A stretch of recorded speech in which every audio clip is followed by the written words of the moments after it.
আসসালামু আলাইকুম সুপ্রিয় দর্শক, স্বাগত জানাচ্ছি বিসমিল্লাহ এগ্রো থেকে।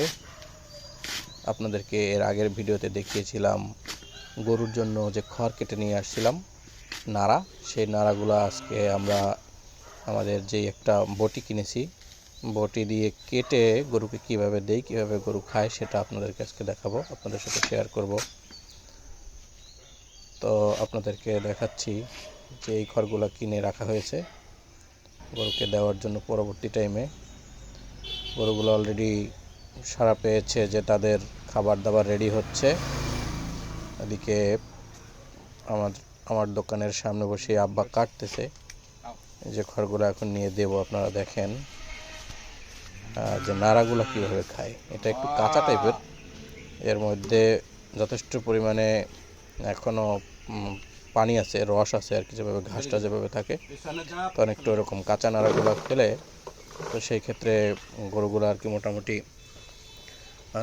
শরীর স্বাস্থ্যের দিক থেকেও ভালো থাকে, আর সাথে তো দানাদার খাবার অন্যান্য টুকটাক দিতেই হয়।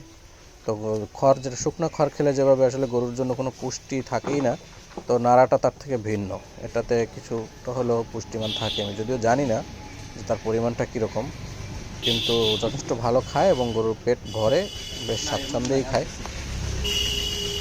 এটা আমার কালো সারটা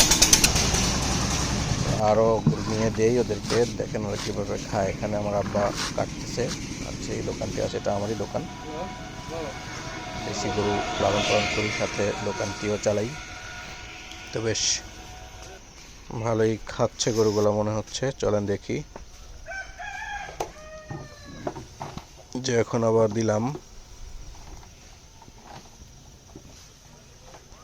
কালো ষাঁড়টা, বেশ খাওয়ার জন্য উদগ্রীব হয়ে থাকে। আর এটা আমার একটা লাল গাভী, এটা গাব আছে, এটা শাহিওয়ালের পার্সেন্টেজ আছে এটাতে। আর একটা লাল ষাঁড়, এটা হলো জার্সির একটা বাচ্চা, এটার বয়স 16 মাস হয়েছে এখন। তো ওরাও বেশ খাচ্ছে খুবই।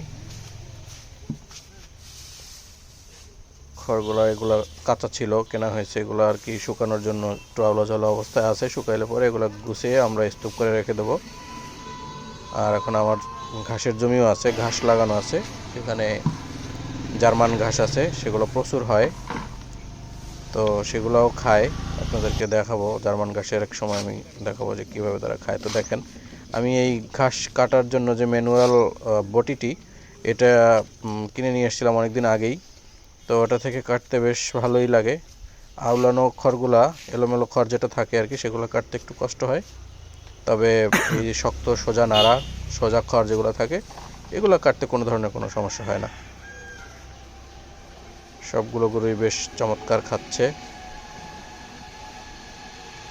আর সুপ্রিয় দর্শক, আপনাদের কাছে অনুরোধ, যদি আমাদের এই ভিডিও আপনার ভালো লেগে থাকে তাহলে দয়া করে চ্যানেলটি সাবস্ক্রাইব করে দিবেন এবং ভিডিওটি শেয়ার করবেন, লাইক দিবেন। সুপ্রিয় দর্শক, এক ভিডিওতে সব ইনফরমেশন দেওয়াও সম্ভব না। আর হলো, আমি এর আগে জবে ছিলাম, তো অনেক বছর জব করেছি, চাকরি করেছি। চাকরি আসলে ভালো লাগে নাই, চাকরিতে মন টেকে নাই। তো খামারের প্রতি আমার সবসময় একটা টান ছিল, মন টেনেছে গ্রামে, শহর আমাকে টানে নাই। তো সেই জন্য আমি চলে এসেছি। আমি আমার বাড়ির সামনে একটি ব্যবসা শুরু করেছি। এখানে আমার দোকান আছে মেইন রোডের সাথেই, এবং আমাদের বাড়ি এখানে। আমি দেশি গরু লালন পালন করি। আমার আব্বা আমাকে যথেষ্ট পরিমাণ সহযোগিতা করে। মূলত সমস্ত কাজকর্ম আমার আব্বাই বেশিরভাগ করে, সেই সাথে আমিও আছি। তো বিস্তারিত জানতে হলে আমি এখন শহরের লাইফ ছেড়ে গ্রামের জীবনযাপন করা শুরু করেছি এবং পুরোদস্তুর একজন খামারি হওয়ার চেষ্টা করছি। আমি যেই কাজগুলো এখন বর্তমানে করতেছি, এটা বিগত 16 থেকে 17 বছরের মধ্যে এই কাজগুলো আমি করি নাই। তার আগে আব্বার সাথে টুকটাক হেল্প করতাম, তো সেক্ষেত্রে চেষ্টা করছি এবং আমার খামারের বিস্তারিত আপডেট আমি আপনাদেরকে জানানোর চেষ্টা করব। আমার গরুগুলো কীভাবে লালন পালন করি এবং আমাকে আল্লাহ কত দূর আগাইতে দেয়, সব কিছুই আপনারা আস্তে আস্তে দেখতে পারবেন। দিন দিন সব কিছুই আপডেট হবে। তো সেই ক্ষেত্রে আমাদের সাথে থাকার জন্য আপনাদেরকে আহ্বান জানাচ্ছি এবং আমাদের চ্যানেল সাবস্ক্রাইব করে রাখার জন্য আপনাদেরকে অনুরোধ জানাচ্ছি। সেই সাথে বেল আইকনটি ক্লিক করে রাখবেন, যাতে পরবর্তী ভিডিও আপডেট দিলে আপনারা নোটিফিকেশন পান। আর আমাদের জন্য দোয়া করবেন, আপনাদের জন্য দোয়া। যারা ফার্মিংয়ে আসতে চান তো সেক্ষেত্রে আমি চেষ্টা করব আস্তে আস্তে করে আমার যে অভিজ্ঞতাটুকু সেগুলো আপনাদের সাথে শেয়ার করার জন্য। তো এই হলো অবস্থা এখন। এটা এই যে শাহিওয়ালের বাচ্চাটি আপনারা দেখছিলেন, ও আছে।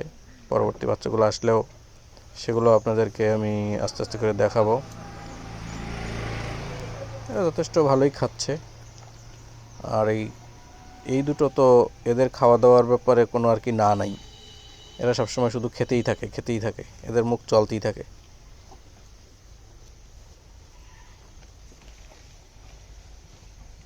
এখন শীতের দিন, শীতের সময়টাতে আসলে গরু খুব একটা বাড়ে না আমি যেটা দেখলাম। তো যাই হোক, পরবর্তী ভিডিওতে আবার কথা হবে। সবাই ভালো থাকেন, আর পরবর্তী আপডেট জানাবো। আসসালামু আলাইকুম।